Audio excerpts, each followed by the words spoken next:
आज का वचन। पहला पाठ तिमोथी के नाम संत पौलुस का दूसरा पत्र, अध्याय 2 पद संख्या 8 से 15। दाऊद के वंश में उत्पन्न मृतकों में से पुनर्जीवित ईसा मसीह को बराबर याद रखो, यह मेरे सुसमाचार का विषय है। मैं इस सुसमाचार की सेवा में कष्ट पाता हूँ और अपराधी की तरह बंदी हूँ, परंतु ईश्वर का वचन बंदी नहीं होता। मैं चुने हुए लोगों के लिए सब कुछ सहता हूँ, जिससे वे भी ईसा मसीह द्वारा मुक्ति तथा सदा बनी रहने वाली महिमा प्राप्त करें। ये कथन सुनिश्चित है, यदि हम उनके साथ मर गए तो हम उनके साथ जीवन भी प्राप्त करेंगे। यदि हम दृढ़ रहे तो उनके साथ राज्य करेंगे।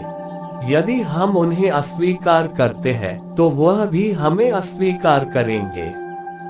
यदि हम मुकर जाते हैं तो भी वह सत्य प्रतिज्ञ बने रहेंगे, क्योंकि वह अपने स्वभाव के विरुद्ध नहीं जा सकते। लोगों को इन बातों का स्मरण दिलाते रहो और ईश्वर को साक्षी बनाकर उनसे अनुरोध करो कि निरे शब्दों के विषय में वाद विवाद न करें। इससे कोई लाभ नहीं होता, बल्कि यह सुनने वालों के विनाश का कारण हो सकता है। अपने को ईश्वर के सामने सुग्राह्य और एक ऐसे कार्यकर्ता के रूप में प्रस्तुत करने का प्रयत्न करते रहो, जिससे लज्जित होने का कोई कारण न हो और जो निष्कपट रूप से सत्य का प्रचार करे। यह प्रभु की वाणी है। सुसमाचार संत मार्कुस अध्याय 12 पद संख्या 28 से 34। तब एक शास्त्री ईसा के पास आया। उसने ये विवाद सुना था और ये देखकर कि ईसा ने सदूकियों को ठीक उत्तर दिया था, उनसे पूछा, सबसे पहली आज्ञा कौन सी है? ईसा ने उत्तर दिया, पहली आज्ञा ये है, इज़राइल सुनो, हमारा प्रभु ईश्वर एकमात्र प्रभु है। अपने प्रभु ईश्वर को अपने सारे हृदय, अपनी सारी आत्मा, अपनी सारी बुद्धि और सारी शक्ति से प्यार करो। दूसरी आज्ञा ये है, अपने पड़ोसी को अपने समान प्यार करो। इनसे बड़ी कोई आज्ञा नहीं। शास्त्री ने उनसे कहा, ठीक है गुरुवन, आपने सच कहा है।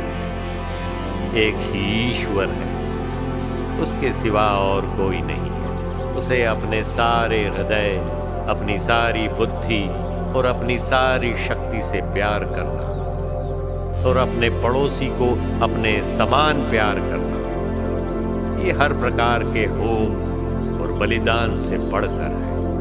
ईसा ने उसका विवेकपूर्ण उत्तर सुनकर उससे कहा, तुम ईश्वर के राज्य से दूर नहीं।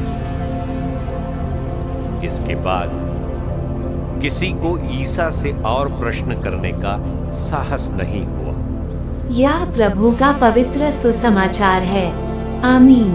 आज का चिंतन। आज के सुसमाचार में प्रेम और आज्ञाओं को एक साथ जोड़ा गया है, पर प्रेम को कभी भी आज्ञा या नियम नहीं कहा जा सकता, क्योंकि प्रेम दया का प्रत्युत्तर है। जहां खुद को दूसरे के लिए अर्पित करना सबसे बड़ा प्रेम कहा जाता है। ये प्रेम दूसरों की ओर उन्मुक्त होता है और दूसरों को अपने समान देखने का प्रयत्न करता है, और यही सभी प्रकार के बलिदानों से बढ़कर है।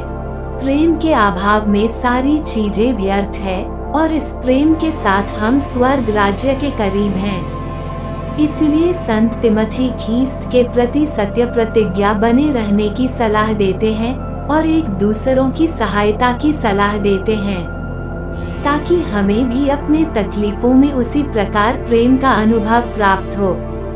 आमीन।